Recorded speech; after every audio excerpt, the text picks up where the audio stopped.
मंडळी नमस्कार. आज प्रजासत्ताक दिन संपूर्ण देशामध्ये आपण 26 जानेवारी साजरा करतोय आणि अतिशय उत्साहात आपण दरवर्षी हा दिवस साजरा करतो. भारत आपला देश आणि हा कृषीप्रधान देश आपण म्हणतो. कृषी क्षेत्रात मधला शेतकरी हा त्यातला सगळ्यात महत्त्वाचा घटक आहे. पण एवढ्या वर्षानंतर सुद्धा ह्या प्रजेची सत्ता येऊन सुद्धा शेतकरी आनंदी आहेत का? शेतकरी स्वयंपूर्ण आहेत का? हे देशामध्ये शेतकऱ्यांचं राज्य आहे का? शेतकऱ्याला जर का बळकटी द्यायला पाहिजे असेल तर शेतकऱ्याच्या हातामध्ये चांगलं तंत्रज्ञान देणं गरजेचं आहे. ते तंत्रज्ञान असं असलं पाहिजे की ज्याच्यामध्ये त्यांचे कष्ट कमी व्हायला पाहिजेत, त्यांचा खर्च कमी व्हायला पाहिजे, त्यांचं उत्पादन वाढलं पाहिजे आणि सगळ्यात महत्त्वाचं म्हणजे ते आनंदी व्हायला पाहिजेत. त्यांची भूमाता सशक्त व्हायला पाहिजे.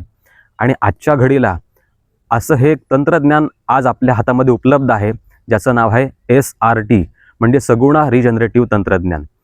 ज्या शेती पद्धतीमुळे शेतकरी स्वयंपूर्ण बनतात, त्यांची शेती जी आहे सुजलाम आणि सुफलाम होते.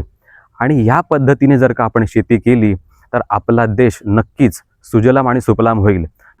मी तुम्हा सर्वांना खूप खूप शुभेच्छा देऊ इच्छितोय. म्हणजे आमच्या सगळ्या सगुणा रूरल फाउंडेशनच्या टीमतर्फे तुम्हा सगळ्यांना खूप खूप शुभेच्छा.